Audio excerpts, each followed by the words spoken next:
Então, boa noite, gente. Paz do Senhor. Vamos começar mais uma aula. Na aula passada, nós estávamos ainda no capítulo 5. Eu entrei já nos outros sinais, né? Terminamos o sermão profético de Cristo, Mateus 24, e começamos a falar dos outros sinais bíblicos que apontam para o tempo do fim. Vimos já o povo judeu voltando à Palestina. Logo em seguida vimos também judeus já habitando em Jerusalém e também as providências preparativas de Deus. Agora nós vamos entrar aqui no finalzinho da página 113, o grande aumento do conhecimento. Eu vou ler para vocês. Em Daniel capítulo 12, versículo 4, está escrito assim: Tu, porém, Daniel, encerra as palavras e sela este livro até o tempo do fim. Muitos o esquadrinharão e o saber se multiplicará. Esse também nós vimos na aula passada, né? Agora eu estou lembrando, já comentei com vocês. Então agora é comunicação instantânea, comunicação mundial instantânea. Esse aqui é o seguinte, vamos pegar lá o texto de Apocalipse 11, onde a Bíblia nos fala de que durante o período tribulacional surgirão dois personagens chamados de as duas testemunhas. Nós vamos ver melhor a respeito deles, inclusive quem provavelmente eles são, lá no capítulo 7. Você já deve estar enjoado de ouvir isso, né? Mas está chegando, pessoal, está quase lá. E um ponto interessante aqui é o seguinte: no finalzinho do capítulo fala que depois de pregarem o Evangelho ali por 3 anos e meio, lá em Israel, Deus permitirá que o anticristo os derrote e os mate. E eles ficarão expostos por 3 dias e meio, seus corpos, ficarão expostos por 3 dias e meio na praça de Jerusalém. E fala que todas as nações do mundo verão e se alegrarão, porque aqueles que os incomodavam finalmente foram mortos. O texto diz assim, se referindo aos ímpios, Então, se nós formos pensar, vamos tentar imaginar há 100 anos atrás, as pessoas na igreja estudando um texto desse. E aí a primeira dúvida que ia chegar na cabeça deles é assim: que tamanho que vai ter essa praça para caber as pessoas do mundo inteiro? Porque fala que eles ficariam expostos na praça e que todas as nações do mundo os veriam. Ou então os outros poderiam pensar: nossa, que fila enorme que vai ser isso aí, para ir lá e ver os corpos deles. Por quê? Porque eles não tinham o conhecimento que nós temos hoje e nem sabiam que seriam inventados as tecnologias de comunicação, de telecomunicação que nós temos hoje. Então não existia televisão, não existia computador, Mas aí, de algumas décadas para cá, começo do século XX, inventaram a televisão, e depois nos anos 70 inventaram satélites de comunicação, de forma que hoje também por computador, internet, até outras mídias, qualquer um pode presenciar, assistir um evento que ocorre em qualquer lugar do mundo, praticamente em tempo real, com alguns minutos de atraso só, E isso, por exemplo, ocorre na Copa do Mundo, que nós tivemos lá esse ano, nas Olimpíadas, eventos de grande repercussão. Muitas vezes está ocorrendo lá do outro lado do mundo, e nós em poucos minutos conseguimos assistir o mesmo que está passando lá. Então, um evento como esse não tinha como ser cumprido nas gerações anteriores, porque não existia tecnologia para fazer com que todas as pessoas do mundo vissem os corpos deles lá expostos em Jerusalém. Mas hoje, já há algumas décadas, nós já dispomos de tecnologia para poder cumprir isso. Então isso é mais um sinal que aponta para a nossa geração como a geração que vivenciará esses eventos.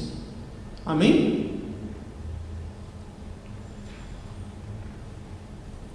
E aqui na página 115 fala da sociedade semelhante aos dias de Noé. Eu vou ler para os irmãos. No próprio texto de Mateus 24, na segunda parte, versículos 36 a 51, quarta parte, desculpa, Jesus explica que a sociedade do fim dos tempos será uma sociedade semelhante à dos dias de Noé. Diz assim o texto: Como foi nos dias de Noé, assim também será na vinda do Filho do Homem. Pois nos dias anteriores ao dilúvio, o povo vivia comendo e bebendo, casando-se e dando-se em casamento, até o dia em que Noé entrou na arca, e eles nada perceberam. Assim, até que veio o dilúvio e os levou a todos. Assim acontecerá na vinda do Filho do Homem. 2 homens estarão no campo, um será levado, o outro deixado. 2 mulheres estarão trabalhando no moinho, uma será levada e a outra deixada. Portanto, vigiem, porque vocês não sabem em que dia virá o seu Senhor. E ainda falando sobre os dias de Noé, nós podemos ler também Gênesis, do capítulo 6 ao capítulo 9, que é o trecho bíblico que nos mostra também como é a sociedade dos dias de Noé, né? Vou ler aqui para vocês antes primeiro. A citação de Jesus já nos mostra que eles tinham uma vida completamente despreocupada com as coisas de Deus. A história da vida de Noé, que se encontra em Gênesis do capítulo 6 até o fim do capítulo 9, nesse trecho encontramos uma citação a respeito de como era a sociedade naquela época. Então diz assim o texto: quando os homens começaram a multiplicar-se na terra e lhes nasceram os filhos de Deus, que são os descendentes de Sete, viram que as filhas dos homens, a descendência de Caim, eram bonitas, e escolheram para si aquelas que lhes agradaram. O Senhor viu que a perversidade do homem tinha aumentado na terra e que toda a inclinação dos seus pensamentos, do seu coração, era sempre e somente para o mal. É pesado esse finalzinho, Toda a inclinação dos seus pensamentos era sempre para o mal e somente para o mal. Assim era a sociedade da época de Noé. Então, com esses textos, nós vemos que a sociedade na época de Noé era uma sociedade extremamente violenta, uma sociedade muito sexualizada, onde as pessoas viviam um estilo de vida, chamada de hedonismo, onde o que importa é ter prazer, não importa de que forma, não importa se para isso eu vou ter que prejudicar a outros, esse estilo de filosofia diz assim: se algo dá prazer é bom, o que não dá prazer é ruim. Então o objetivo último da vida é ter prazer enquanto você pode, e seja de qualquer forma possível, E a sociedade da época de Noé vivia nesse estilo de vida. Eles não se preocupavam com Deus, com sua vontade, com a sua palavra, com os seus planos, mas queriam simplesmente viver a vida desfrutando ao máximo e esqueciam Deus, largavam Deus de lado. Se tivesse que matar ou prejudicar outras pessoas para fazer o que quisessem, eles fariam, E é por isso que, por causa dessa sociedade, Deus mandou o dilúvio para exterminar essa descendência caída, salvando só a família de Noé. Então a Bíblia nos fala que nos fins dos tempos a sociedade estaria semelhante à da época de Noé. E eu pergunto para vocês, nesses pontos que eu falei, a sociedade humana de hoje está diferente em algum ponto? Basta você ligar a televisão, vai ver o jornal lá da tarde, o Cidade Alerta, o Datena ou qualquer outro, para você ver o tanto de coisas horrendas que são cometidas todos os dias, tanto de barbaridade. O pessoal até fala que esse jornal chama pinga-sangue, que dependendo da notícia que você vê, parece que vai escorrer sangue pela tela, assim, de tanta carnificina que tem. Mas isso é um reflexo da sociedade. Eles mostram lá porque acontece. Se não acontecesse, não mostrava. Então a sociedade está cada vez mais se degenerando, uma das coisas que eu vejo é movimentos, por exemplo, como esse funk que tem aí já há algum tempo. Os mais antigos sabem disso. Se você há 10, 15 anos atrás andasse pela rua, num carro, com uma música num volume extremamente alto, falando diversos tipos de palavrões e pornografia, você ia preso. Você ia preso por atentado ao pudor. E por que hoje isso é tolerado? O nosso prefeito aí, o Haddad, não proibiu festa de funk na rua, porque funk é liberdade de expressão deles. É o que dá vontade de falar assim: então tá bom, vai reunir o baile funk na frente do prédio dele lá toda semana, para ele curtir essa liberdade de expressão do povo, tudo lá. Foi que todo mundo falou isso mesmo, para pôr na porta dele. Põe na porta dele. Ele não falou que pode, que é uma liberdade de expressão? Então deixa eles se expressarem lá em frente à casa dele. Mas situações como essa mostram o quão degenerada a nossa sociedade está. Então esse sinal também é cumprido já, né? Não precisa ficar pior do que já está, embora vai ficar pior, mas o tanto que está hoje já cumpre esse sinal. Pode falar. Gênesis aqui não diz que era filhos de Deus que acharam as mulheres lindas e depois nasceram os gigantes. É esse pedaço que você está explicando ou não? É esse texto, mas eu não ia falar dessa teoria porque não se relaciona com escatologia, mas é bom falar, porque muita gente tem essa dúvida. É o seguinte, tem gente que interpreta esses filhos de Deus como anjos e as filhas dos homens como seres humanos. E aí existe uma teoria que fala que anjos em algum determinado momento ali após a queda do homem desceram à terra, tiveram relações sexuais com mulheres humanas e geraram seres híbridos, meio anjo, meio humano, os chamados nefilins. E eles seriam os gigantes, os poderosos daquela época. E ainda tem gente que fala que Deus mandou o dilúvio para exterminar os nefilins, que eles eram o problema principal. Mas essa teoria, ela não tem embasamento bíblico. Porque, primeira coisa, se você identificar lá quem são os chamados filhos de Deus, volta um pouquinho, lá em Gênesis 4, logo depois Caim matou Abel é amaldiçoado, e Adão e Eva têm outro filho chamado Sete. E aí o texto diz assim: e naquele tempo a descendência de Sete começou a invocar o nome do Senhor. Então, a linhagem humana se dividiu em duas partes. A descendência de Caim se tornou ímpia, amaldiçoada, e começou a viver uma existência sem Deus. E a descendência de Sete começou a invocar o nome do Senhor e continuaram crendo no Senhor, crendo na promessa de redenção futura e tentando viver de acordo com o que Deus estabelecia. Então a linhagem humana se dividiu em dois pontos ali. Por isso, os chamados filhos de Deus aqui são aqueles que mantiveram sua comunhão com Deus, são a descendência de Sete.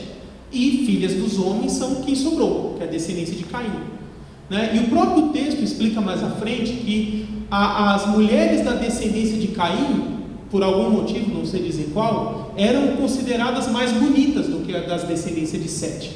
Então, os homens da descendência de Sete se sentiam impelidos, de alguma forma, a tomar por esposa e casar com as mulheres da descendência de Caim. Só que isso contaminava uma descendência com a outra, porque essas mulheres eram ímpias, e aí os filhos dessa união acabavam se tornando ímpios.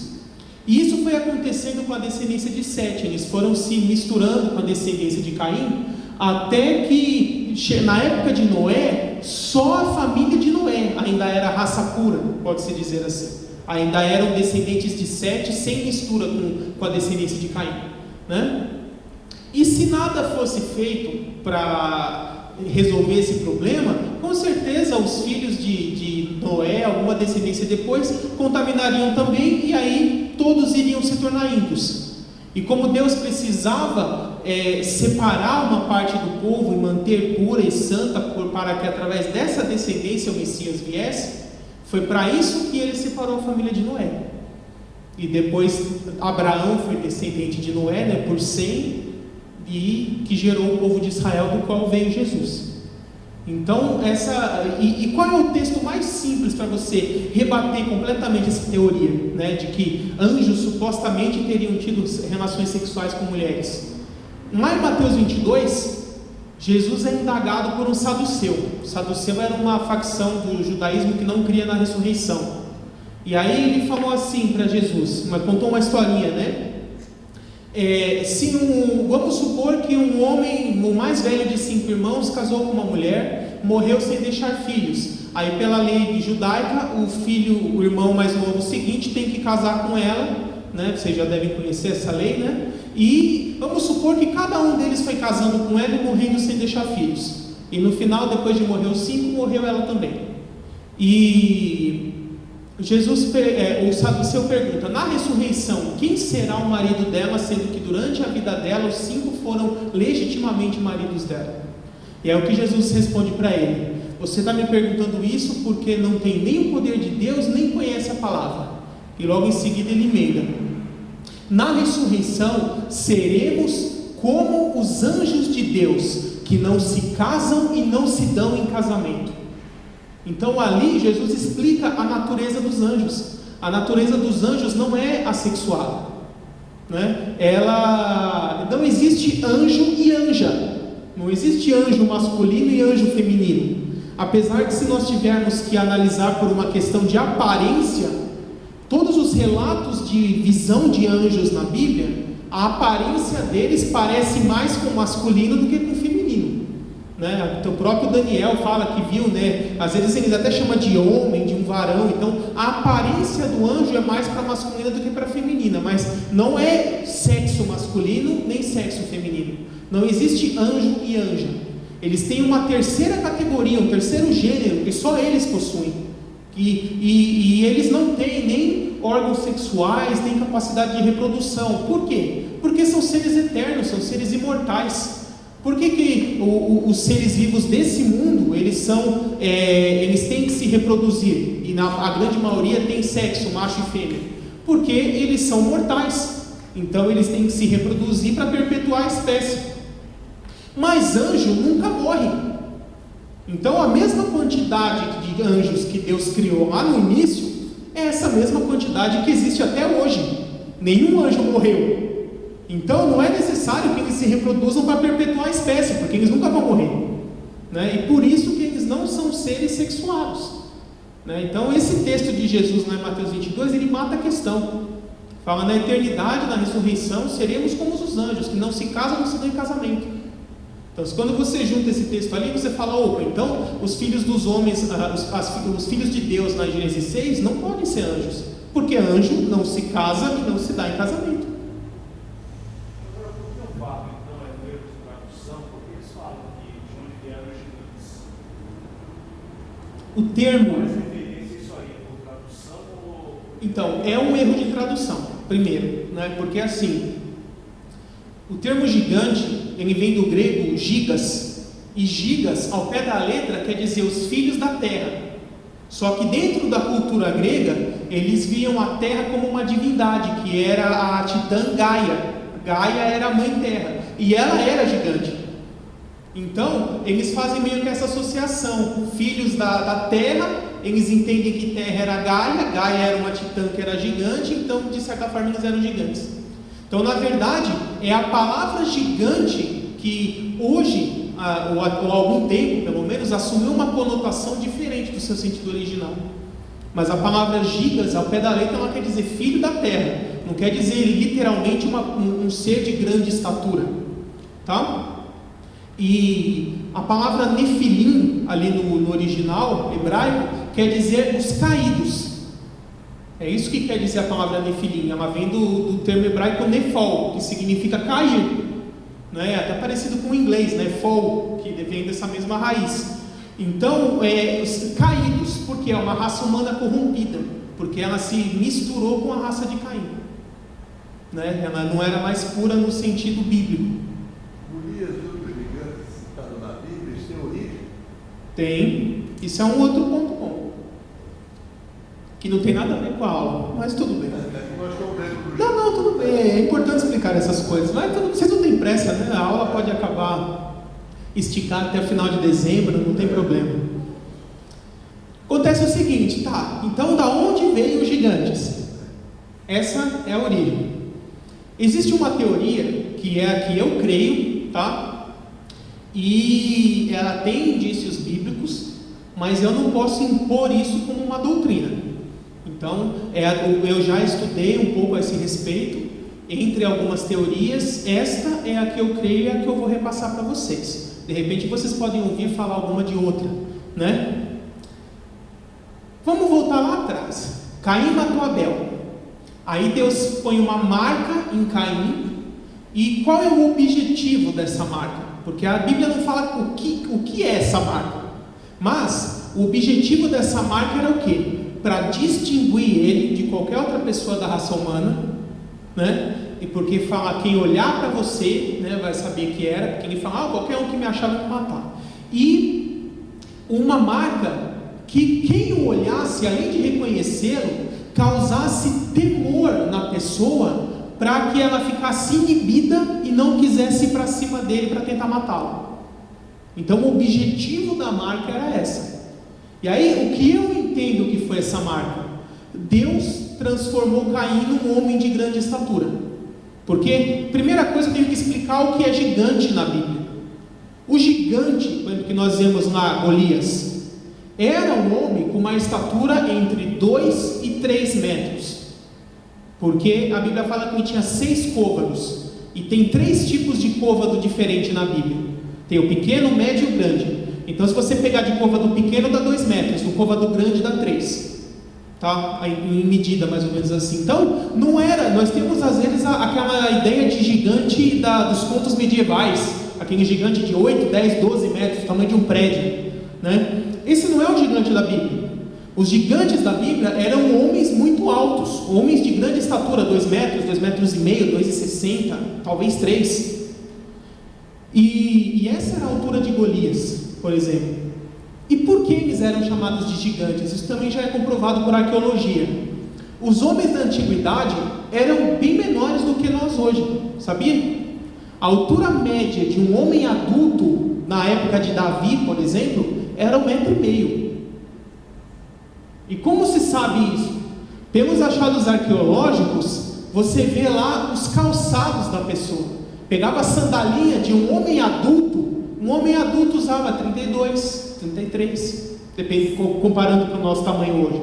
Então, pelo tamanho do pé, você consegue calcular o resto do tamanho do corpo.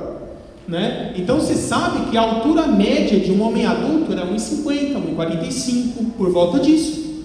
Né? Quando fala lá Saul era um homem alto, sobressaía da multidão, ele devia ter coisa de 1,75, 1,80 no máximo, porque isso já era suficiente para sobressair da multidão. Né? Então, comparando, imagine uma pessoa de 1,5 metro do lado de um outro de 2,20, 2,30. Ele não iria considerar esse outro como um gigante? Né? Então é nesse sentido que é o gigante bíblico. É um homem de grande estatura. Então eu pergunto para vocês, não existe ninguém hoje com mais de 2 metros, 2,10, 2,15, 2,20? É só você ver um jogo de vôlei aí. Pega um jogo de vôlei da seleção para você ver. A maioria tem mais de 2 metros. Aquele chinês que apareceu aí no Guinness tinha 2,5, né? Tinha um outro árabe antes lá com 2,40 e pouco. Então são bem raros, mas existe até hoje. Né? Nós temos que primeiro entender isso, a definição do que é gigante na Bíblia. Não é aquela coisa absurda, 10 metros de altura. Não, é uma pessoa de 2 metros, 2,5, 2,60, no máximo 3. Né? Era isso que eles viam como gigante. E então da onde veio? Né? O que eu creio foi o seguinte, que Deus transformou Caim num homem de grande estatura, pode ser chamado de um gigante, né? Porque dessa forma, quem batesse o olho nele saberia que era o Caim, porque ele não tinha RG naquela época, né? A pessoa olha para ele, vem querer matar ele e puxa RG e fala, não, eu sou o Caim, Deus prometeu que ninguém podia me matar. É assim que funcionava lá? Claro que não. Então tinha que ser uma coisa automática. Se olhar para a pessoa, você já não ia querer ir para cima, né? Eu pergunto para vocês, vamos pegar um exemplo disso. Quando os espias foram lá junto com Josué e Caleb, que eram 2 desses 12, foram lá em Canaã ver a terra, e eles viram lá os gigantes, que eram pessoas desse tamanho que eu te falei. O que eles falaram? Nós nos sentimos como gafanhotos perto deles. Então eles se amedrontaram e não quiseram guerrear contra aquele povo. Então isso mostra um exemplo da reação natural de alguém quando vê uma pessoa de uma estatura muito grande comparada com ele, né? E era esse o objetivo que Deus tinha com Caim. E aí o que aconteceu? Caim, ele teve filhos com alguma mulher também descendente de Adão e Eva, só normal, digamos assim, e pela lei da genética, os seus descendentes tinham uma probabilidade de se ter grande estatura ou não. É mais ou menos igual o olho azul, se você pegar, né? Caso uma pessoa com um olho azul, outra com olho castanho, vai existir uma chance genética de seus descendentes, alguns vão ter olho azul, outros olho castanho, ou talvez até misture, fica meio esverdeado, né?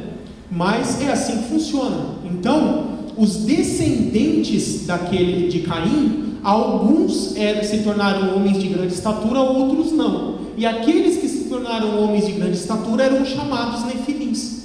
E por isso que eles falavam que quando casava alguém da descendência de Sete, misturado com uma mulher da descendência de Caim, que carregava essa carga genética de Caim, dentre os filhos dessa união, alguns nasciam de grande estatura, comparando com a descendência de Sete, que era todo mundo baixinho, digamos assim. E aí, isso explica o antes do dilúvio e o depois do dilúvio, né? Porque Golias e na época de Josué e Caleb já é posterior ao dilúvio, ainda tinha gigante. Se só entrou a família de Noé na arca, como continuou tendo gigante depois, né?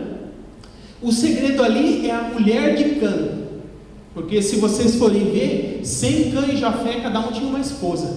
E aí quando você faz um estudo, fala que Cã, primeiro você pode olhar que dos 3 filhos, ele é o que tem um comportamento mais não adequado, digamos assim. Que naquele episódio o Noé fica bêbado, ele vê o pai nu, zomba dele, e aí Noé o amaldiçoa e a sua descendência e tudo isso. Então, o próprio comportamento dele já comprova que ele tinha uma influência.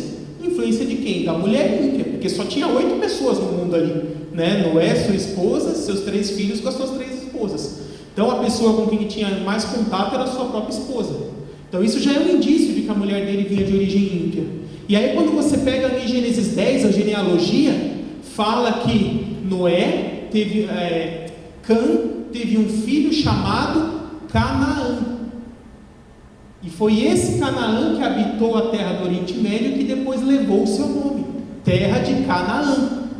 E era justamente essa terra que quando Josué e Caleb chegaram, tinha gigantes, e da onde Golias também vinha. Então, esse filho Canaã de Cã com sua esposa foi o que habitou aquela terra, os seus descendentes colonizaram aquela terra e dali que veio os gigantes. Então a resposta está na esposa de Cã, ela era da descendência de Caim. E foi através dela que o gene de gigantismo, digamos assim, sobreviveu ao dilúvio. Tá? Respondida a questão?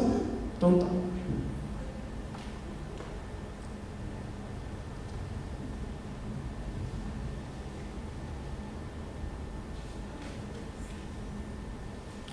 Página 116 fala da apostasia.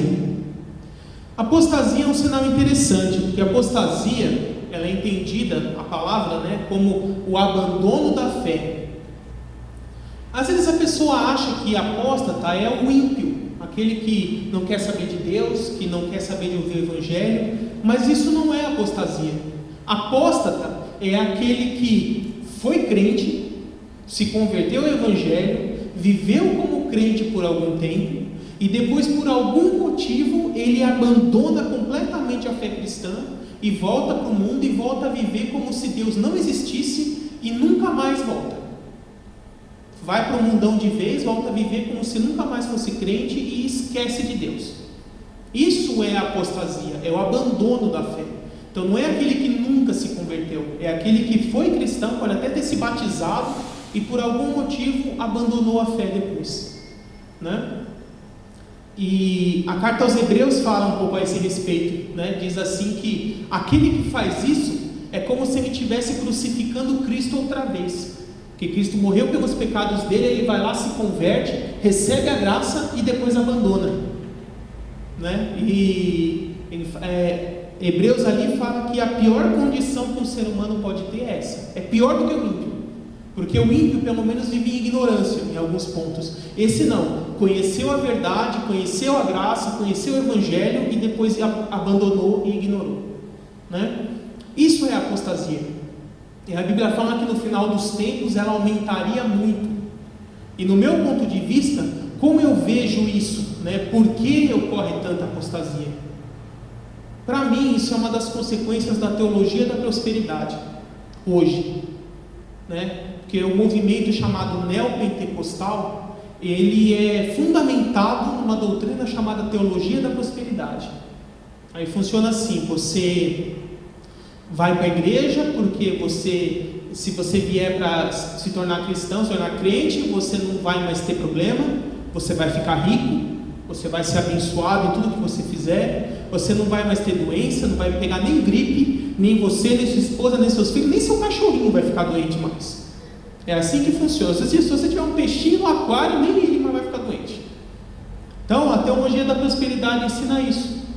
E aí muitas pessoas veem aqueles testemunhos na televisão. Eu estava falido, comecei a ir na igreja tal, que vocês sabem qual é, né?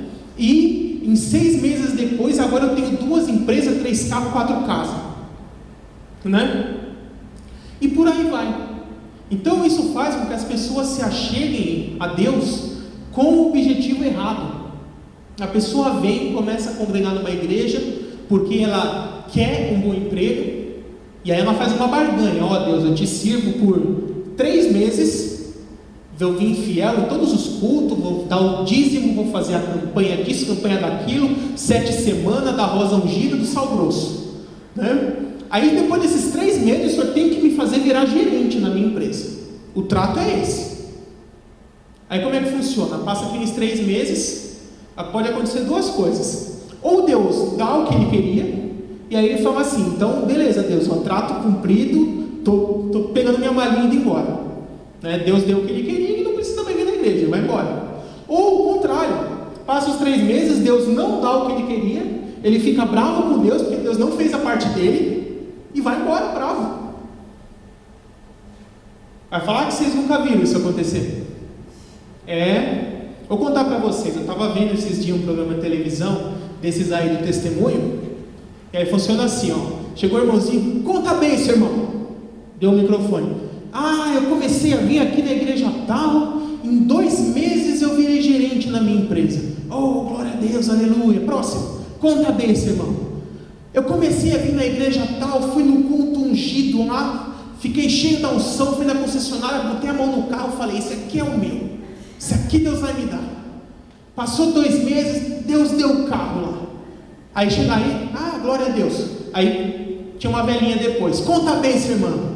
Oh, glória a Deus, aleluia. Jesus me salvou, Jesus perdoou os meus pecados, Jesus transformou a minha vida, me deu uma nova vida. Muito bom, irmão, aleluia, mas conta a bênção. Vocês entenderam? Quer dizer, isso não quer dizer nada para ele. É a questão material que interessa. E a teologia da prosperidade, ela tem um foco nisso. Então hoje em dia, muitas pessoas vêm na igreja não porque reconhece que é um pecador, que está afastado de Deus, que se permanecer nessa condição, o destino dele é viver eternamente afastado de Deus. Você pode chamar isso de ir para o inferno. Eu vou explicar no próximo capítulo que essa não é a palavra mais certa para isso, mas vocês entendem o contexto. E ela vem na igreja não por esse motivo, porque quer salvação, mas ela vem porque quer uma estabilidade financeira, uma casa, um carro, às vezes um casamento, ou que Deus restaure o casamento, que Deus cure ela ou alguém que ela ama, que Deus liberte alguém de algum vício, né? Deus pode fazer todas essas coisas, mas o nosso coração não pode estar em nenhuma delas, né? Jesus disse lá em Mateus 6, no Sermão da Montanha: busque em primeiro lugar o reino de Deus e a sua justiça, e todas essas coisas, essas demais coisas serão acrescentadas. E nesse mesmo capítulo ele fala assim: onde está o seu coração, ali está o seu tesouro. O que é o seu coração? É aquilo que você considera mais importante na sua vida. O que você considera mais importante na sua vida é o seu Deus. Por isso que eu sempre digo, na prática não existe ateísmo, porque a pessoa pode fingir que não crê na existência de um ser superior, um ser supremo, um Deus criador, mas aquele mesmo que diz ateu, ele coloca no seu coração algum Deus. O Deus dele pode ser a ciência, que é quem coloca aquilo no seu coração, pode ser o sucesso, pode ser a fama, pode ser o dinheiro, pode ser a beleza, pode ser qualquer outra coisa. E a cada uma dessas coisas o ateu torna aquilo o seu Deus. Deus não precisa necessariamente ser uma pessoa.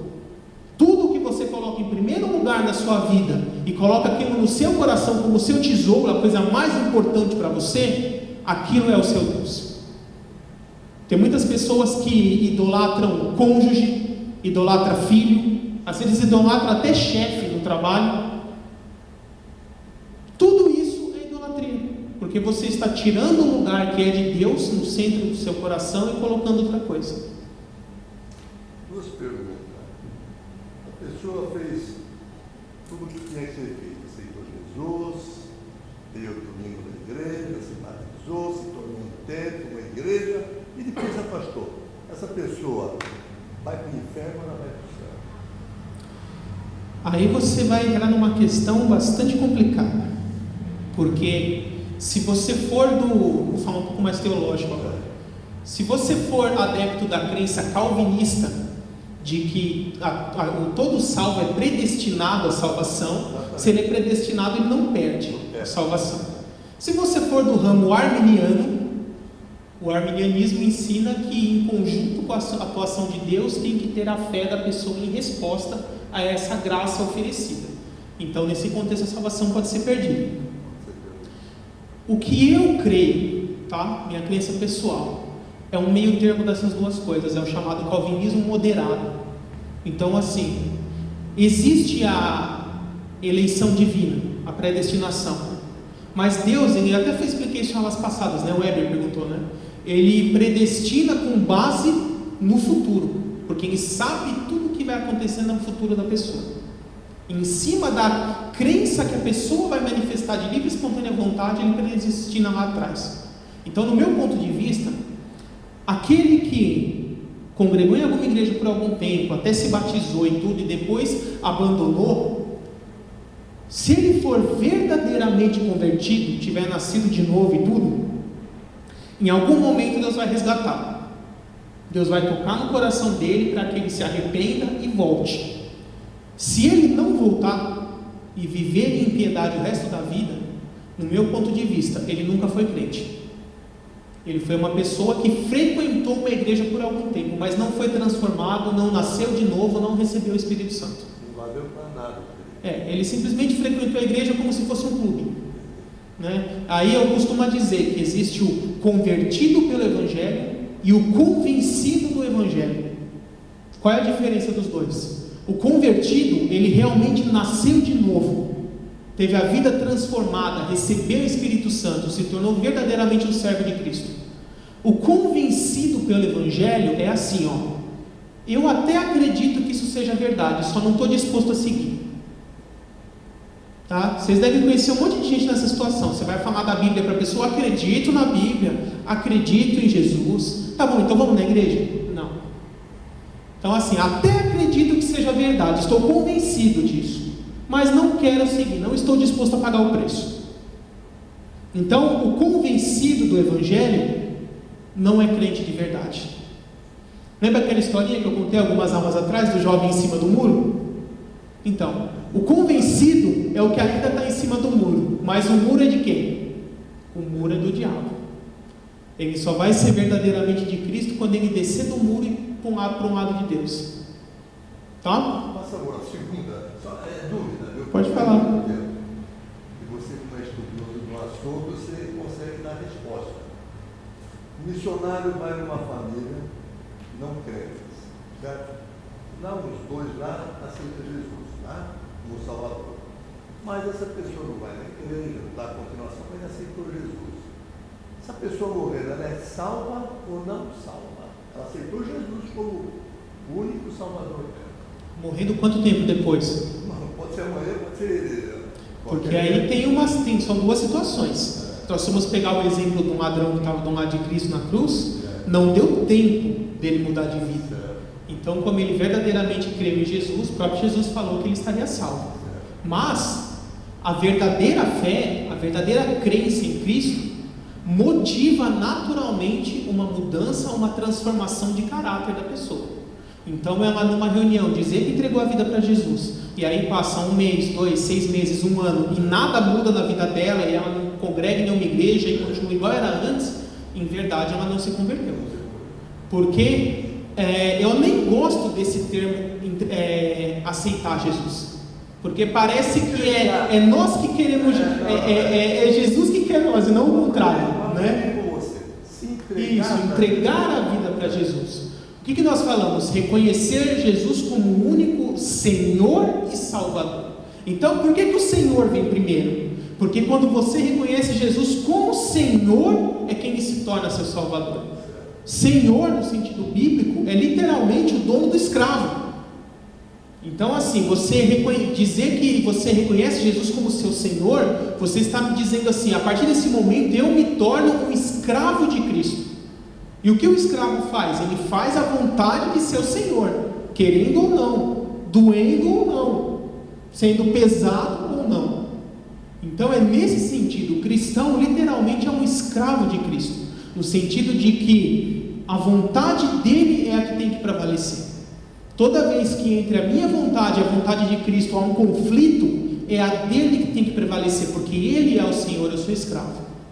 Eu não posso. Já viu um escravo? O Senhor manda fazer alguma coisa, o escravo lê outro e fala assim: não faço.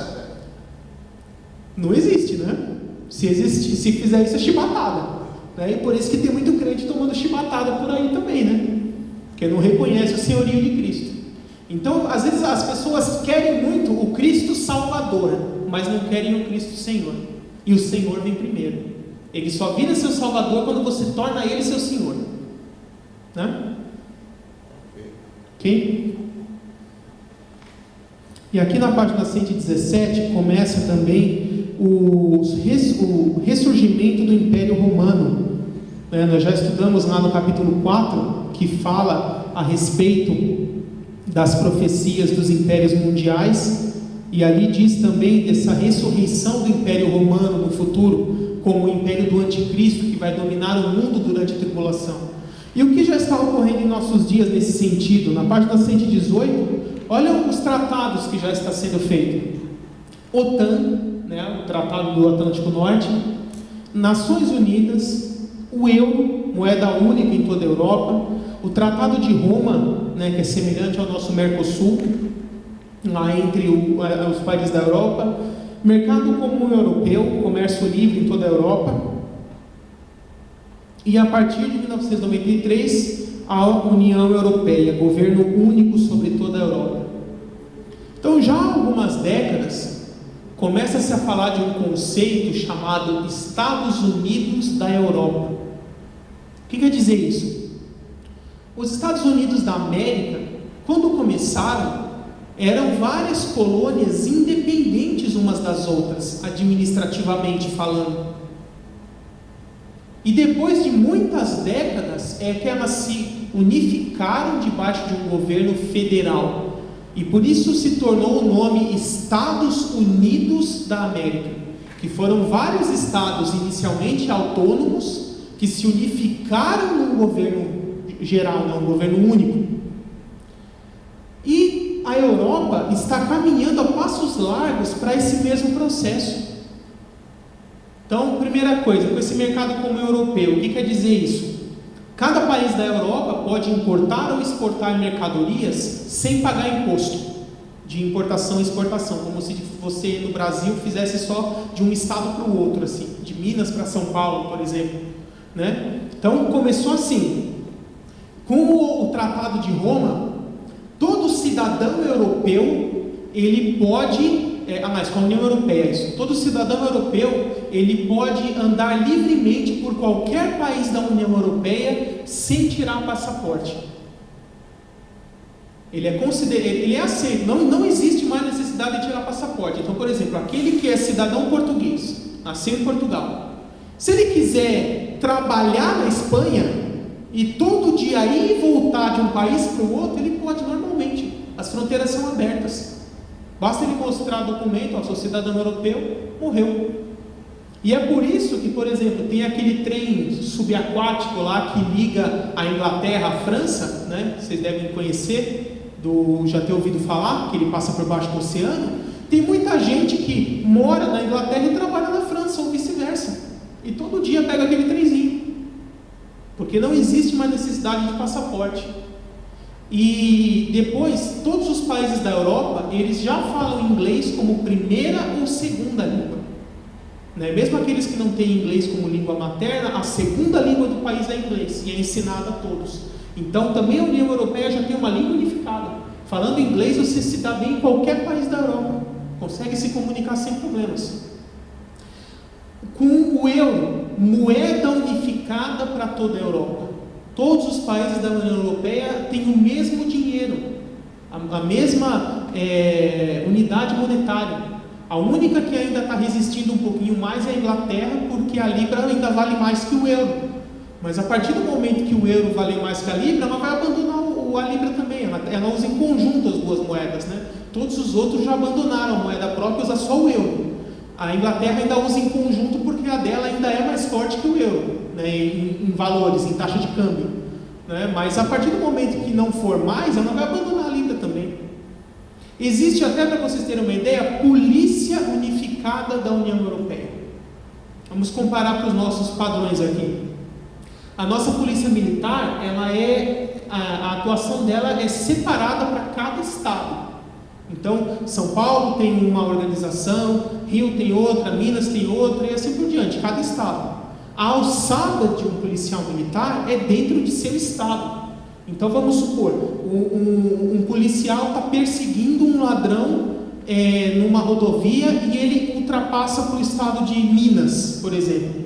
Em Minas, ele perde a alçada. Ele não pode mais efetuar prisão nem nada disso. O máximo que ele pode fazer é tentar entrar em contato com a polícia militar daquele estado e pedir auxílio. Mas ele mesmo não pode efetuar prisão, ele não tem poder de polícia em outro estado. Quem tem aqui é a Polícia Federal. A Polícia Federal ele tem poder de polícia em qualquer estado do país, da federação. E a Polícia da União Europeia equivale à Polícia Federal na Europa. Então, a Polícia da União Europeia, um bandido está na França, ele vai cruzar para a Itália, por exemplo, a Polícia da União Europeia tem alçada para cruzar para outro país e efetuar a prisão lá. Porque ela tem alçada em toda a União Europeia. E a polícia de cada país é equivalente à nossa polícia militar, que seria cada estado, né? Então, a Europa está tão unida já, que é como se fosse equivalente aqui aos nossos estados. Cada país equivale a um estado de uma única federação. Né? A Europa está cada vez mais unificada. E em questão de pouco tempo ela se unificará totalmente. Ela será literalmente considerada um estado só, né? Subdividido aí em várias regiões, vários distritos, pode-se dizer assim, cada um sendo um país como a gente conhece hoje. Isso não é muito difícil de acontecer, porque os países da Europa são muito pequenos. Se você olhar no mapa, o Brasil ele tem quase o tamanho da Europa inteira, né? Tem países aí que a população do país inteiro é 15 milhões, 18 milhões, 20 milhões. Eu pergunto para vocês, a grande São Paulo inteira tem 20 milhões.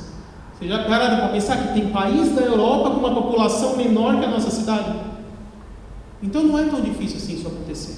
E mais um sinal mostrando que a profecia bíblica está para ser cumprida a qualquer momento. Aí aqui no finalzinho da página 118, eu faço um apelo aqui. Vocês vão ver que no livro tem 2 apelos. Por isso que esse livro é interessante para você utilizar como ferramenta de evangelismo.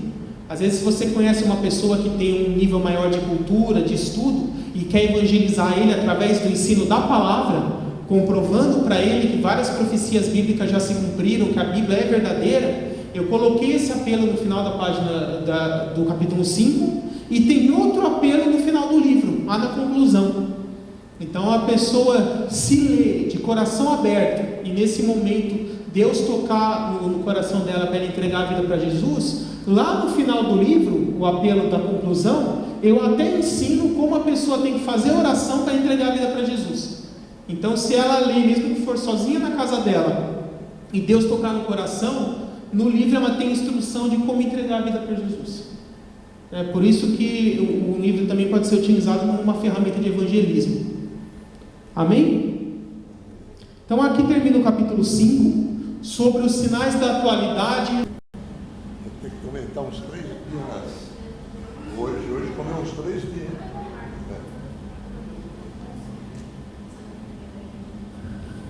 Então vamos lá, pessoal.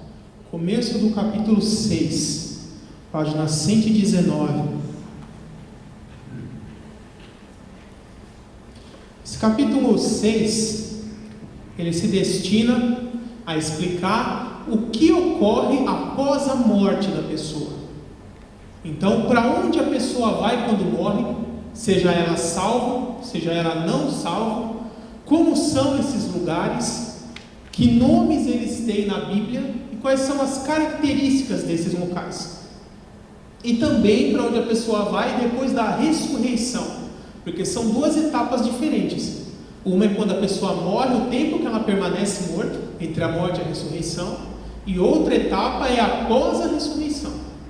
E aí nós vamos ver cada uma dessas etapas. Por isso, eu coloquei aqui no capítulo 6, 4 palavras que são Hades, Sheol, Geena e Tártaro. Geena escreve sem U mesmo, viu? Não é Geena não, porque em hebraico todas as palavras com G tem som de G forte, ela nunca vai ter som de J.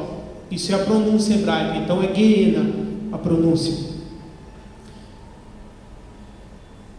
E essas palavras aqui, todas elas fazem parte dos textos originais da Bíblia.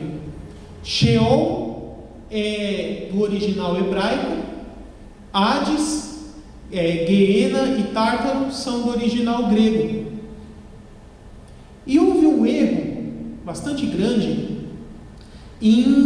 na hora de traduzir esses termos. Porque na primeira Bíblia feita em português, João Ferreira de Almeida, que já teve várias versões, ela teve muita influência das Bíblias católicas, da chamada Vulgata Latina, que era a Bíblia em latim. Só que a Bíblia em latim ela já é uma tradução, porque o texto original é grego e hebraico.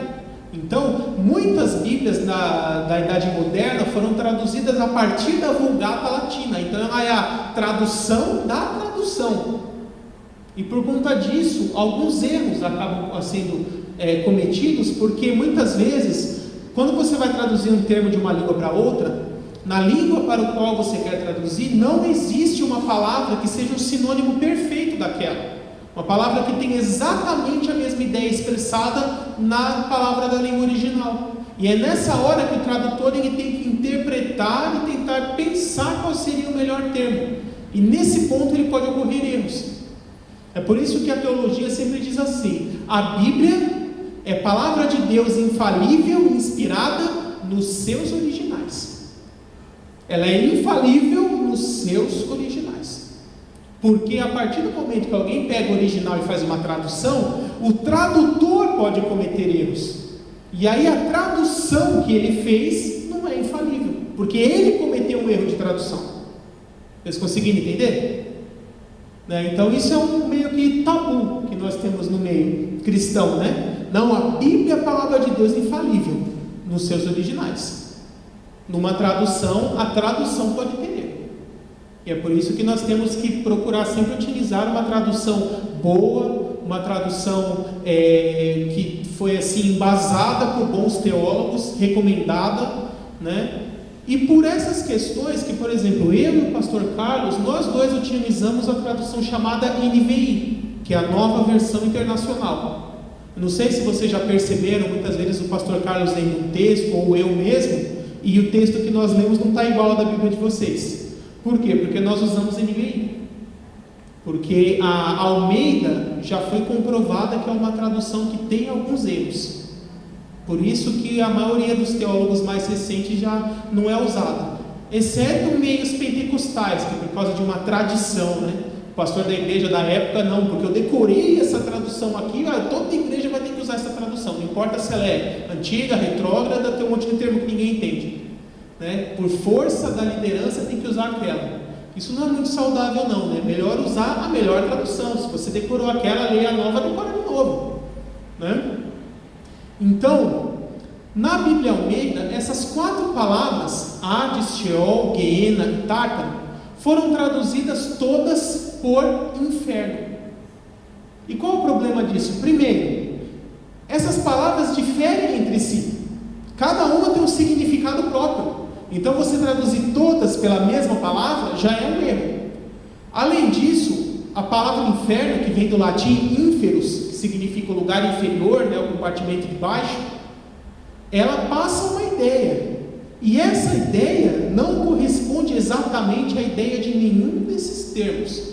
Por quê? Quando nós pensamos em inferno, qual é a primeira imagem que vem na sua cabeça? Pense como é o inferno. Você vai pensar num lugar tudo pegando fogo, um monte de diabinho vermelho, com um chifre, rabo pontudo, que nem aqueles do pica-pau mais ou menos, Um tridentezinho espetando os outros assim, dando risada. Não é assim que você vai pensar? Mas a Bíblia não fala de um lugar desse jeito em nenhum texto. Então, qual é a definição bíblica de inferno? Porque esse lugar que as pessoas têm em mente é a definição de inferno que o catolicismo medieval romano desenvolveu. É uma tradição da Igreja Católica de um inferno ser assim. Por causa de livros como o Inferno de Dante, a Divina Revelação da comédia, né, que são lugares que descrevem como é o inferno. Mas isso são obras humanas de ficção. Elas não têm nenhum valor bíblico, nem canônico, não são inspirados. São livros de romance, de ficção. Mas muitos pegam lá o Inferno de Dante, leem e acham que é exatamente daquele jeito, como se fosse uma escritura revelada. E não é. Temos que já desmistificar isso desde o começo. A Bíblia não fala de um lugar desse jeito em nenhum lugar, em nenhum texto bíblico. E pior, muitos acham que inferno é o reino do diabo, que em algum lugar lá no inferno tem o trono, com o Satanás no trono e os diabos em volta, os demônios servindo ele. O inferno, irmãos, é o inferno de Deus. Deus que criou, com um propósito específico. O diabo não tem poder naquele lugar e nem em nenhum outro lugar, nem os seus demônios. Quando Jesus fala lá em Mateus 5 que o inferno, Gehenna, que utiliza ali o termo, foi preparado para Satanás e seus anjos, ele fala com o sentido de prisão.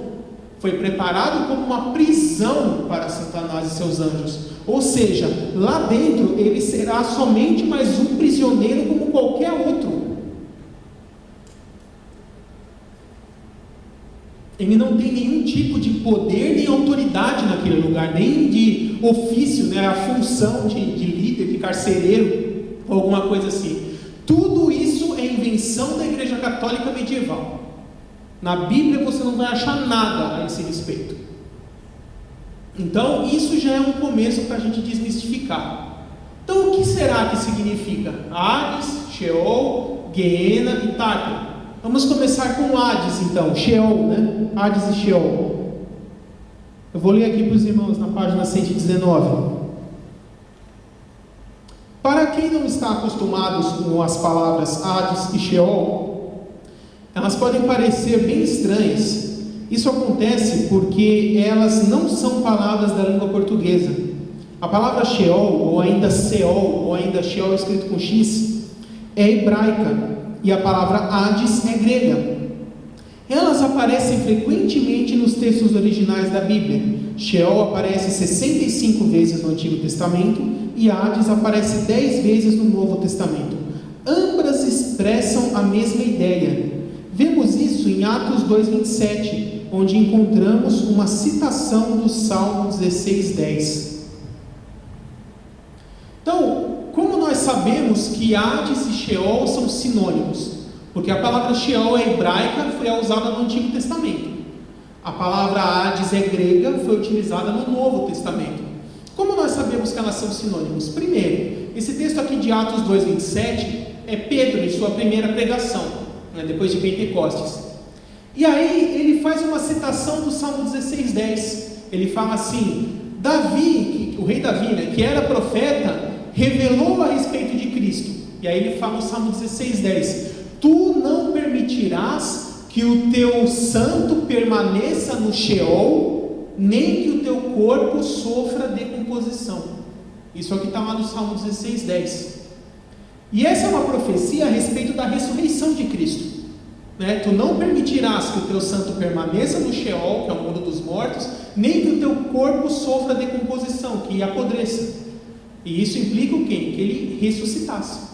Essa já era a profecia de que o Messias ressuscitaria. Lá no Salmo 16:10, que está escrito em hebraico no original, está Sheol. Tu não permitirás que o teu santo permaneça no Sheol. Só que no livro de Atos 2, que originalmente foi escrito em grego, quando ele faz a citação do Salmo, ele escreve lá no grego Hades. Tu não permitirás que o teu santo permaneça no Hades. Então isso mostra que o próprio Lucas, que é autor do livro de Atos, já entendia que a palavra Hades é sinônimo do termo hebraico Sheol, porque ele traduzia um pelo outro. Vocês entenderam? Mais ou menos? Tá. Outro ponto também que confirma essa paridade das duas palavras é que vocês já ouviram falar na Septuaginta? Vocês sabem o que é a Septuaginta? Nunca ouviram falar? Então vou explicar para vocês. Mais ou menos no ano 200 antes de Cristo, 200, 300 antes de Cristo, mais ou menos, aquela região ali de Israel estava sendo dominada pelo Império Grego. Lembra que eu falei lá do capítulo 4, os impérios mundiais? Essa era a época da dominação grega. E aí, um rei grego chamado Ptolomeu, ele queria coletar todos os escritos mais importantes e sagrados também, de todos os povos que eram dominados pelo Império Grego. E assim ele fundou a chamada Biblioteca de Alexandria, que ele morava na cidade de Alexandria do Egito, que hoje corresponde à cidade do Cairo, que é a capital do Egito. E ali ele quis recolher em sua cidade, montar um acervo com os principais e mais importantes escritos de todos os povos que foram subjugados pelo Império Grego. Então ele ordenou aos rabinos judeus, que naquela época todo o Antigo Testamento já estava pronto, ele ordenou que fizesse uma tradução para o grego de toda a escritura sagrada deles, que naquela época era só o Antigo Testamento, né, que já estava escrito. E aí 70 rabinos judaicos se reuniram por um bom tempo e foram traduzindo para o grego todos os textos do Antigo Testamento e montaram uma cópia inteira do Antigo Testamento em grego. Essa foi a primeira tradução da Bíblia, porque até ali ela sempre tinha sido escrita só em hebraico. E essa tradução foi chamada de a tradução dos 70, que é isso que Septuaginta quer dizer, a versão dos 70. Então esse texto foi para lá, e como a língua grega foi difundida em todas as áreas do Império Romano, depois grego, depois romano, e se tornou língua oficial, a tradução em grego do Antigo Testamento se tornou muito mais popular, foi muito mais copiada do que a em hebraico, porque em hebraico só os judeus ali saberiam ler. A em grego, qualquer cidadão de qualquer área saberia ler. Então, a Bíblia que se tinha na época de Jesus, onde todos os cristãos ali daquelas várias cidades gregas que Paulo manda as cartas, Corinto, Tessalônica, Éfeso, Galácia e assim por diante, a tradução que eles tinham era a Septuaginta, a tradução em grego do Antigo Testamento. E essa tradução em grego, olha que interessante, das 65 vezes que a palavra Sheol aparece no Antigo Testamento, 64 os rabinos judaicos, na hora de fazer a Septuaginta que traduziu para o grego, traduziram como Hades. Então das 65 vezes, 64 eles traduziram por Hades. E essa última que eles não traduziram por Hades é que fica num livro poético, né, que é no livro de Salmos, e eles entenderam ali que o contexto era uma poesia, era uma forma poética de escrita, e por isso estava sendo usado no sentido figurado, e por isso que eles não usaram Hades. Mas todas as outras 64 vezes utilizaram Hades. Isso comprova de que os próprios judeus do Antigo Testamento e da época de Jesus já entendiam que a palavra Hades era sinônima em grego do termo hebraico Sheol, ou seja, as duas são a mesma coisa, falam do mesmo lugar, tá? É isso que eu quero chegar a essa conclusão com vocês. Por favor, Deus que fez o inferno. O inferno já foi inaugurado? Não. Não, Se você entender o inferno como Hades, sim. Se você entender como o verdadeiro inferno, que é o lago de fogo, que é no futuro, esse ainda não. Porque é justamente isso é uma das coisas que eu quero explicar nesse capítulo. O que realmente é o inferno? Porque todo mundo fala hoje, morreu não salvo, vai para o inferno. Não, ninguém vai para o inferno hoje, porque o inferno não está inaugurado ainda. As pessoas vão para o Hades. Para o não salvo não é descanso não. Daqui a pouquinho eu vou explicar. Mas o verdadeiro inferno, que é o que vai durar por toda a eternidade, ainda não foi inaugurado. Depois eu vou falar quem vai inaugurar e quando também. Então aqui na página 120, se Hades e Sheol não são inferno, né? O que será que são? Vamos ver. o primeiro trecho ele fala: será que Sheol é inferno? Sheol é igual ao inferno? Olha os argumentos bíblicos que nós temos contra isso. Em Gênesis 37, versículo 35, vemos que Jacó, um servo de Deus, esperava ir ao Sheol para encontrar seu filho José. Então esse é o primeiro argumento. Lá em Gênesis 37, no momento em que os irmãos de José dão a capa para Jacó lá ensanguentada, e dizem que ele teria sido morto por um animal, ele fala assim: como eu queria descer ao Sheol para me encontrar com meu filho. Agora vamos pegar e traduzir para o inferno, ver como é que fica. O próprio Jacó dizendo: como eu queria ir para o inferno para encontrar com meu filho. Então, primeiro, ele estava assumindo que o filho dele tinha ido para o inferno, e estava dizendo que ele queria ir atrás. Aí nós já percebemos que alguma coisa está errada, não foi isso que ele quis dizer. Então perceba aí erro de tradução da Almeida. Logo em seguida, Jó, que era um homem íntegro, reto, temente a Deus, se desviava do mal, também falou do seu desejo de ir ao Sheol para fugir de seu sofrimento. Isso está lá em Jó 14:13. Aí Jó, no auge da sua enfermidade, no momento mais miserável de sua vida, ele fala assim: como eu queria descer ao Sheol para me livrar desse sofrimento. Aí você traduz para o inferno, e aí o Jó vai estar falando assim: como eu queria ir para o inferno para me livrar do sofrimento. Alguma coisa está errada, né? Acho que no inferno ele ia sofrer mais ainda. Então, mais uma vez você percebe que Sheol não é inferno. Continuando, lá em Eclesiastes 9:10, o próprio rei Salomão fala que o destino de todos quando morrem é ir para o Sheol. Eclesiastes 9:10. Aí você novamente traduz por inferno, e aí o destino de todos quando morrem é ir para o inferno? Não tem ninguém salvo? Então, mais uma vez percebemos que não é isso que o texto quer dizer. Por isso que Sheol e o seu sinônimo Hades não significam inferno. Então, vamos continuar investigando. Se não é inferno, será que quer dizer sepultura, como alguns ensinam? Página 121.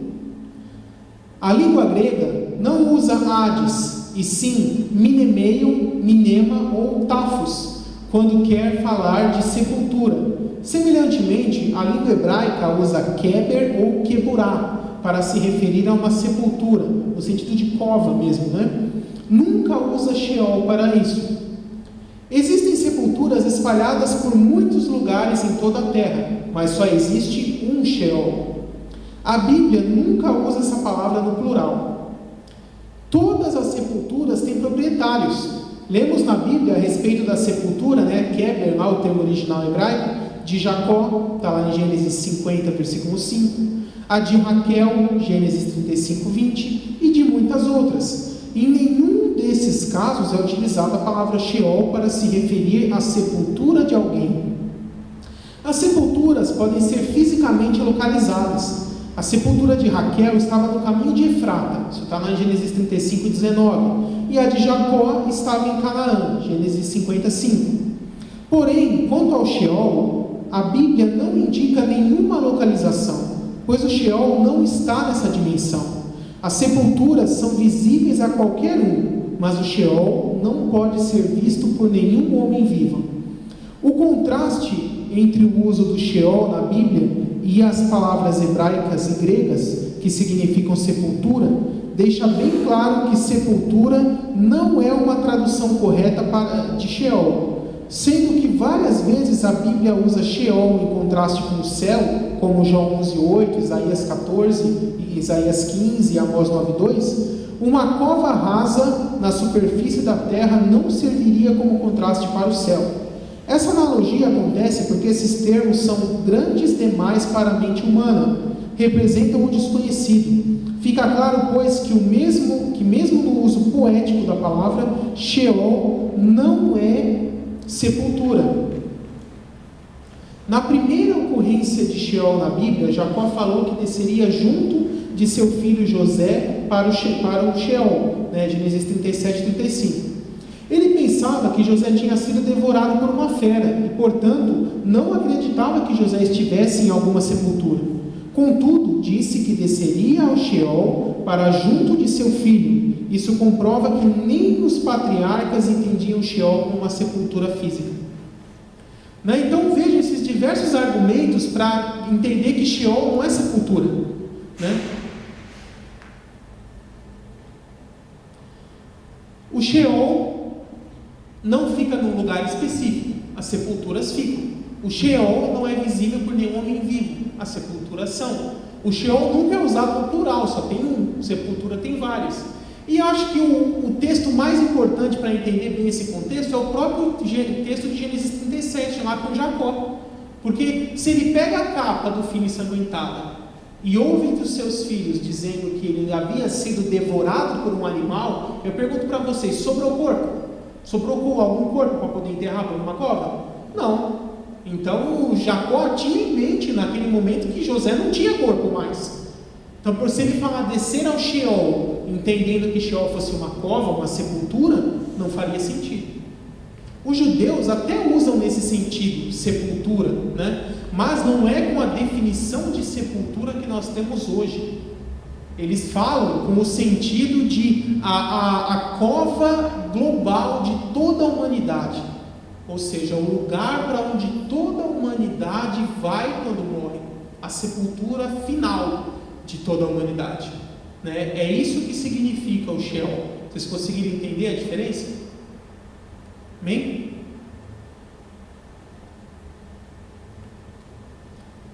Página 122, né, compara aqui Sheol com morte. Será que Sheol é morte? A palavra morte tem sido usada para traduzir Sheol, mas a própria Bíblia faz distinção entre Sheol e morte. Em Apocalipse 1,18, lemos que o Senhor Jesus Cristo tem as chaves da morte e do Hades. Ainda no mesmo livro, vemos um cavalo amarelo e seu cavaleiro, cujo nome é morte, está em Apocalipse 6,8. O texto acrescenta, e o Hades o seguia. Se o Hades seguia a morte, então o Hades não é morte. A inspiração bíblica, através do Espírito Santo, sempre mantém a distinção. No fim do Apocalipse, o livro, encontramos as duas palavras mais uma vez, dizendo assim, tanto a morte como o Hades serão lançados no lago de fogo. Isso está lá em Apocalipse 20, versículos 13 e 14. Essa constante diferenciação nos confirma que Hades e morte não são a mesma coisa. Então vocês perceberam essa diferenciação? O texto, quando fala lá que o cavaleiro do Apocalipse, o amarelo ou verde, dependendo da tradução, era a morte e o Hades o seguia. São duas coisas separadas. Depois, lá no final do livro de Apocalipse, ele fala, então, a morte e o Hades foram lançados no lago de fogo, também separado. Então, a Bíblia sempre faz a distinção. Morte é uma coisa, Hades é outra. E a última definição aqui é além. A versão Almeida atualizada da Bíblia usa além várias vezes nas suas tentativas de traduzir Sheol. De todas as palavras usadas, é esta que mais se aproxima da ideia original, embora não seja adequada. A palavra além é muito vaga e abstrata, pois não indica exatamente a posição daquele que partiu, indica apenas que não está na terra dos viventes, que está no além. Essa é aproximadamente a ideia contida na palavra Sheol. Entretanto, a permanência no Sheol é temporária e a palavra além não transmite essa ideia. Então, a tradução mais recente da versão Almeida traduz Sheol como além, Morreu e foi para o além. Essa seria uma tradução quase certa. O problema dela é que ela é incompleta, porque tem várias características do Sheol que a palavra além ela não expressa, ela é muito vaga, ela não quer dizer nada, e foi para o além. Então, mesmo a palavra além, ela não é adequada. Não, está tudo bem, gente. Então, continuando aqui. Então, se Sheol não é inferno, não é sepultura, não é morte, não é além, o que então é a palavra Sheol ou Hades? O que ela significa de verdade? O melhor texto que temos para explicar essa questão é a passagem do rico e o Lázaro, lá em Lucas 16, versículos 19 a 31. Jesus conta uma história ali. Mas antes disso, é importante explicar para vocês algumas bases doutrinárias, né? Porque alguns que não creem nessa doutrina, eles falam assim: não se pode formular doutrina em cima de parábola. Isso é uma coisa que de vez em quando se ouve. Mas, primeira coisa, não há nenhum consenso de que esse trecho seja uma parábola, porque eles se diferem muito das demais parábolas de Jesus. Por exemplo, as outras parábolas de Jesus não dá nome para ninguém. Ele fala o juiz iníquo, a mulher pecadora, a mulher que recebeu moeda, o servo. Ele não dá nome para ninguém. Aqui ele já começa: havia um homem chamado Lázaro que jazia à porta de um homem rico. Então ele já começa dando nome para uma pessoa. E também a forma com que ele diz: havia um homem, existia um homem, né? As outras parábolas ele começa dizendo assim: o reino de Deus é semelhante a tal coisa, que isso. Ele já começa fazendo uma analogia. Isso aqui, esse texto, ele não fala analogia com nada, ele já começa na história, né? Então o estilo literário desse texto é bem diferente das demais parábolas. Isso nos faz entender que tem uma grande chance de que não seja uma parábola, de que o Jesus esteja contando um fato que realmente aconteceu. Mas, mesmo se fosse uma parábola, eu pergunto para vocês: Jesus em alguma parábola se utilizou de elementos de ficção? O que eu quero dizer é o seguinte: em alguma parábola de Jesus tem fada, gnomo, dragão, sei lá, o que mais vocês querem que eu invente aí? Peter Pan, qualquer coisinha assim? Não, ele sempre contou as parábolas com personagens reais, personagens que poderiam existir no mundo real, né? E quanto aos lugares, Jesus contou alguma parábola com Terra do Nunca, né? Como é que chama o reino da Branca de Neve, sei lá, qualquer outro? Bom, enfim, vocês entenderam o conceito, né? Um lugar fictício que não exista, tá? Também não. Ele sempre contou parábolas com lugares reais, personagens reais e as situações. Alguma parábola Jesus falou alguém voando, alguém teletransportando de um lugar para o outro, se transformando de uma coisa em outra, ou seja, fazendo qualquer coisa que seria impossível fazer no mundo real? Também não. Então, em todas as parábolas, Jesus utilizou lugares reais, pessoas que poderiam existir no mundo real, situações que poderiam existir no mundo real.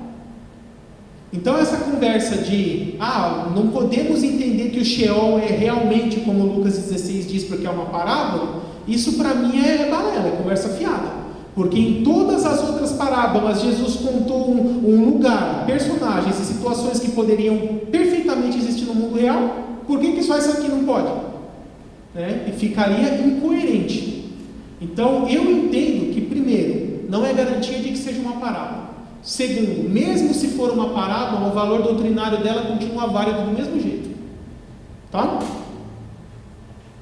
E aí eu vou ler o texto para vocês. Está na página 123, Lucas 16, versículos 19 a 31. Diz assim: havia um homem rico que se vestia de púrpura e de linho fino e vivia no luxo todos os dias. Diante de seu portão fora deixado um mendigo chamado Lázaro, coberto de chagas. Chegou o dia em que o mendigo morreu e os anjos o levaram para junto de Abraão. A tradução mais antiga fala para o seio de Abraão, né? O rico também morreu e foi sepultado. No Hades, tá? Isso é versículo 21, se eu não me engano, no Hades, onde estava sendo atormentado, ele olhou para cima e viu Abraão de longe com Lázaro ao seu lado.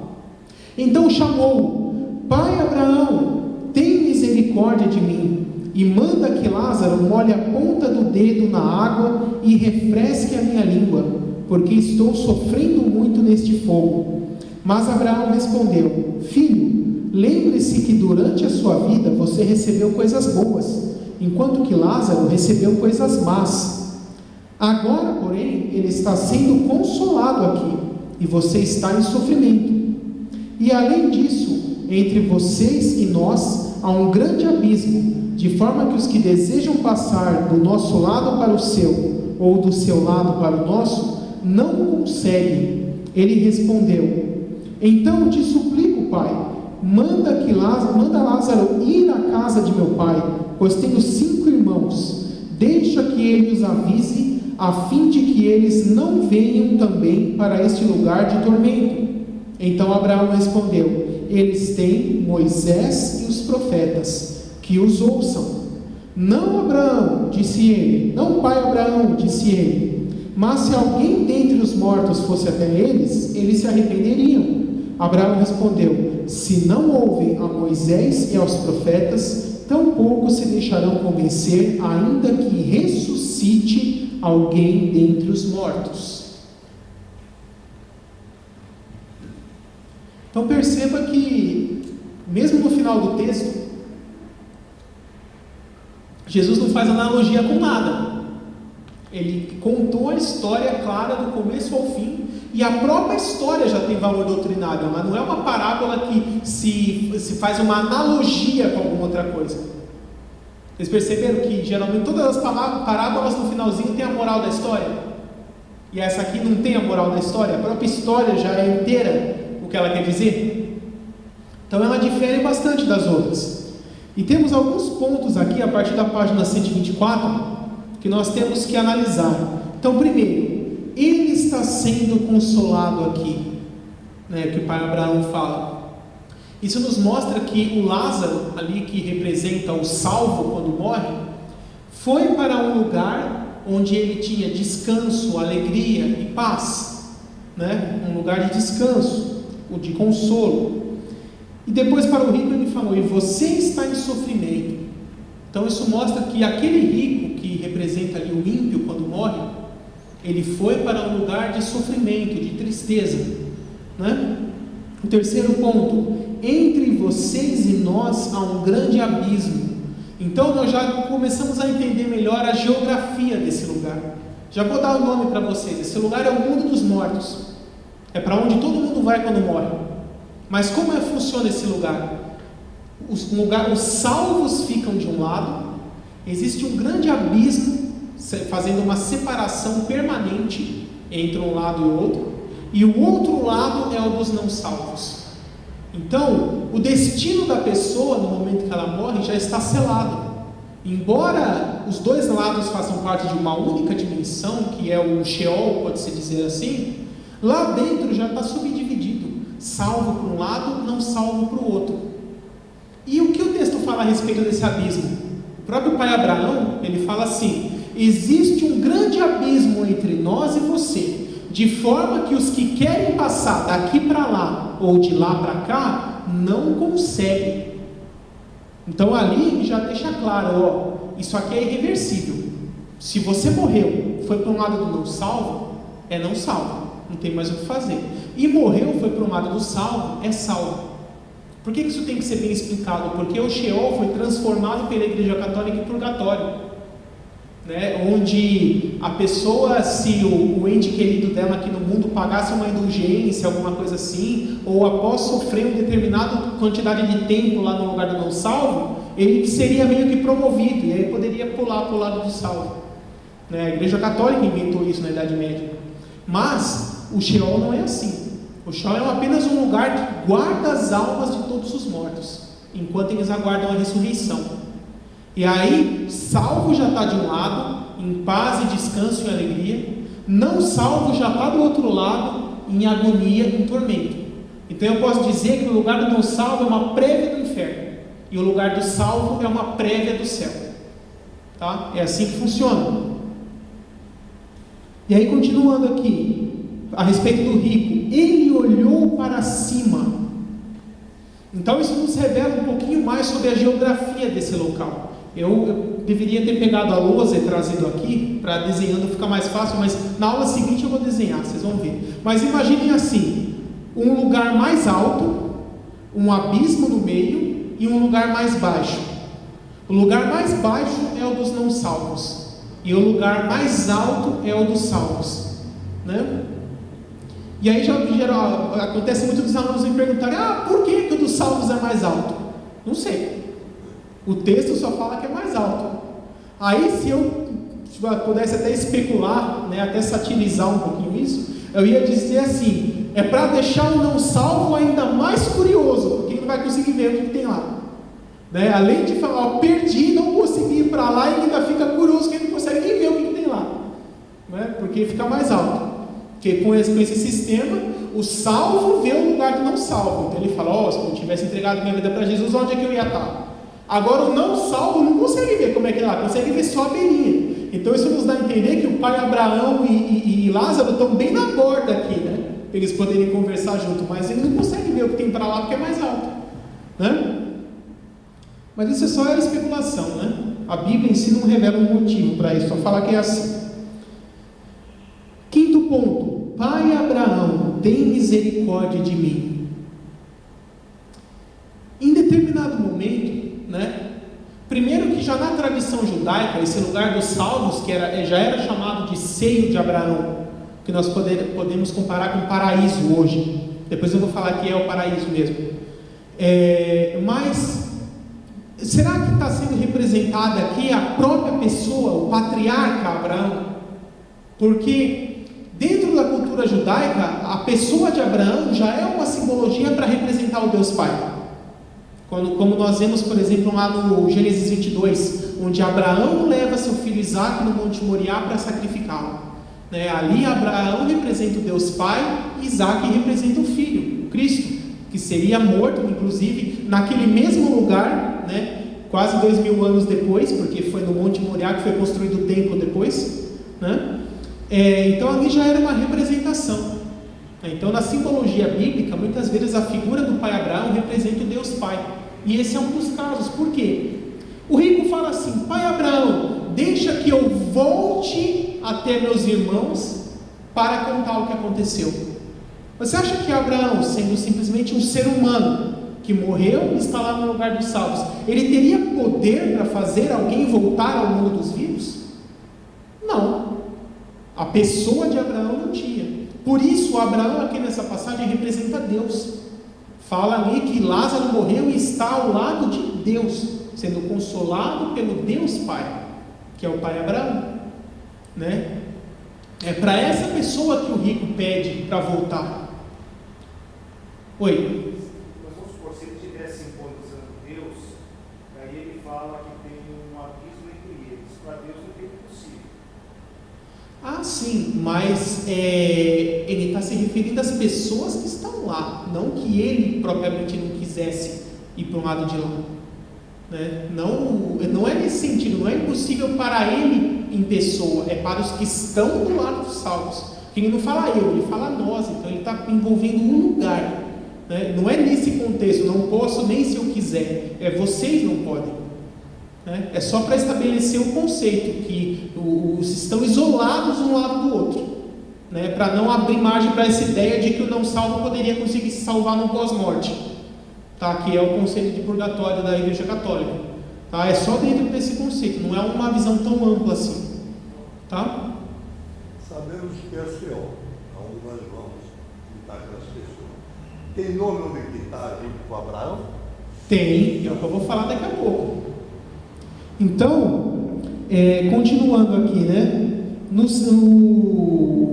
5, pai Abraão, tem misericórdia de mim. O rico, olha que interessante, existe uma doutrina, até bem conhecida por grupos como adventistas, por exemplo, Testemunhas de Jeová também, se eu não me engano, que é o sono da morte, que eles ensinam que no momento que a pessoa morre, ela perde a consciência como se tivesse adormecido, e ela fica sem consciência em todo o período que ela está morta, e ela só vai recobrar a consciência no momento da ressurreição. Então para ela, mesmo que se passem vários séculos, é como se ela tivesse dormido e acordado, como se fosse um piscar de olhos, né? Muitos grupos ensinam isso, o conceito do sono da alma, de que no tempo em que a alma está entre a morte e a ressurreição, ele permanece sem consciência, como se fosse dormindo. Mas esse conceito está errado. Na Bíblia, quando fala assim, por exemplo, 1 Coríntios 11, o texto da ceia, né, e fala, e por causa disso não são poucos os que já dormem. A Bíblia, muitas vezes usa esse termo dormir como uma forma poética, uma forma mais suave de dizer morreu. Né? Muitas vezes fala assim, e tendo dito isso, suspirou e dormiu. Não é dormiu, é morreu. Ele não pegou no sono. Mas, muitas vezes, quando está falando de um ente querido, quer falar de uma forma mais poética, mais respeitosa, utiliza esse termo, dormiu. Mas dormiu com sinônimo de morreu. Né? Perdeu a vida. Então, por causa dessa linguagem poética, alguns grupos como esses têm esse falso entendimento da doutrina do sono da alma. Mas olha o que esse texto nos revela. Ele fala que o rico estava acordado, consciente, Lázaro também do outro lado, então salvo e não salvo, os dois conscientes, e aí, além de consciente, ele tem a memória da sua vida terrena, porque ele fala assim, deixe eu voltar, pois eu tenho 5 irmãos, e eles precisam ouvir isso para não vir para esse mesmo lugar onde eu estou. Então, além da consciência, ele tinha as suas plenas faculdades mentais, inclusive a memória da vida terrena. E aí, temos mais um conceito interessante aí. Ele fala assim, eles têm a Moisés e os profetas, que creiam neles. O que significa isso, Moisés e os profetas? Era o nome que os judeus do Antigo Testamento davam para a Bíblia. Por quê? Quem escreveu os 5 primeiros livros foi Moisés, Gênesis, Êxodo, Levítico, Números, Deuteronômio, chamado Pentateuco. E de Josué para frente, quem escreveram foram profetas. Então, quem escreveu a Bíblia? Moisés e os profetas. Por isso era dessa forma que eles chamavam o Antigo Testamento como um todo. Então o que Deus aqui simbolizando por Abraão quer dizer o seguinte, eles têm a Bíblia, que leiam ela e creiam nela. E aí ele insiste, não, pai Abraão, deixe que eu volte para falar com os meus irmãos, se eu voltar e falar com eles, eles vão crer. E aí o que o pai Abraão diz ali? Se eles não creem em Moisés e os profetas, ou seja, na Bíblia, não crerão ainda que ressuscite alguém dentre os mortos. Perceba que o rico não pediu para ressuscitar, ele pediu para voltar para conversar com os irmãos, não especificou de que forma. Então, esse último trecho desse texto derruba completamente a doutrina espírita, de que um morto possa voltar ao mundo dos vivos para se comunicar com os vivos de alguma forma, porque o próprio pai Abraão, que simboliza Deus ali, ele falou o quê? Ainda que ressuscite alguém dentre os mortos. Então, qual seria a única forma dele sair do Hades? Ressuscitando. Morto não tem jeito. Todos os mortos estão retidos no Hades, presos, guardados. E o único jeito de sair do Hades, seja salvo ou não salvo, é ressuscitando. Textos como esse mostram que os mortos estão completamente incomunicáveis com o mundo dos vivos. Eles não têm acesso nenhum para vir aqui, nem falar nada com ninguém. Porque esse é o propósito de Deus. E textos como esse derrubam completamente essa doutrina espírita. Então, quem são aqueles supostos espíritos que incorporam em pessoas, que nem tinha lá o Chico Xavier e fazia um monte de cartinha? São demônios. Demônios são seres espirituais. Por isso, os graus de habilidade deles estão muito acima de um ser humano. Eles conseguem imitar a voz, conseguem imitar sotaque, conseguem imitar até a grafia de uma pessoa. E os demônios, eles têm uma estratégia. Como eles são seres não corpóreos, eles não estão limitados à matéria, por isso eles podem praticamente se teletransportar de um lugar para o outro. Não demora para ele ir de um lugar para o outro, é instantâneo. Se supostamente um está aqui, né, em nome de Jesus não está, mas é exemplo. E ele quiser ir lá para a Bahia, num piscar de olhos ele está na Bahia. Não demora. Então os demônios, eles acompanham a vida de pessoas para conhecer a família, conhecer os gostos, as vontades, as características, principalmente pessoas envolvidas com o espiritismo, para depois que a pessoa morre, incorpora num suposto médium, né, para contar detalhes que ele viu da vida da pessoa, porque ele estava observando de forma imperceptível, porque é um ser espiritual, a fim de convencer a pessoa de que é realmente aquele ente querido. E o que ele faz depois que convenceu? Começa a doutrinar aquela pessoa, falar o que ela tem que fazer, o que ela não tem que fazer, mandar fazer oferendas, se envolver cada vez mais com o espiritismo, com o objetivo de afastar ela completamente dos caminhos de Deus. Então é por isso que os demônios incorporam em pessoas e fingem que são pessoas que morreram, para enganar os vivos e tirar eles do caminho de Deus. E textos como esse da Bíblia derrubam completamente a doutrina espírita. O próprio Deus fala aqui: o único jeito de sair do Hades é ressuscitando, não tem outro jeito. E se não ressuscitar, você está aqui incomunicável. Porque se não tivesse incomunicável, o próprio rico ia falar: Jesus, então eu vou ali e já volto, tá? Vou falar com os meus irmãos. Se ele teve que pedir, é porque por conta própria ele não conseguia sair, não é? E aí o próprio Deus falou o quê? Nem que você ressuscite, nem que eu ressuscite você e você vai falar com eles nem assim vão crer. Então o próprio Deus já deixou claro: o único jeito de sair daqui é ressuscitando. Porque concorda que se fosse uma coisa temporária, vai lá dar um recadinho e volta, Deus não precisava ressuscitar ele para matar de novo, era só deixar ir. Mas o próprio Deus nesse texto já deixou claro que isso não existe. Amém? Conseguiram entender bem aí toda essa informação que o texto nos passa? Então, pessoal, eu vou encerrar a aula por aqui, e a partir da próxima aula nós continuamos aqui na página 125, a consistência bíblica da doutrina do Hades. Então hoje vocês já aprenderam que o inferno não foi inaugurado ainda, que todo mundo que morre vai para um lugar chamado Hades ou Sheol. Esse lugar é subdividido em parte do salvo e parte do não salvo. O destino de tanto salvo quanto não salvo está selado. O que é salvo é permanentemente salvo, o que é não salvo é irreversivelmente não salvo, né? E aí já aprendemos algumas características desse local. Vocês vão ver que daqui para frente eu vou desmistificar vários tabus que existem no meio evangélico, que as pessoas aprenderam errado, porque ouviram errado de outra pessoa e acabam repassando isso para a próxima geração e ensinando errado. Uma delas é isso: morreu, vai para o inferno? Não, morreu, vai para o Hades, porque Hades e inferno não é a mesma coisa. Morreu, vai para o céu, salvo? Não, morreu, vai para o paraíso, que é a parte dos salvos do Hades, ela é chamada paraíso. O Hades está tendo sofrimento ou não? Ele está aguardando? O não salvo está em sofrimento. Sim, porque nós vemos no texto: o rico estava em sofrimento, e o não salvo, né? E Lázaro estava em alegria e descanso. Então, que nem eu falei, para o salvo é uma prévia do céu, já é um lugar de descanso, de alegria, e para o não salvo já é uma prévia do inferno. Tá? Amém? Gostariam de perguntar mais alguma coisa? Entenderam bem? Tranquilo? Então, até a próxima aula. Deus abençoe a todos.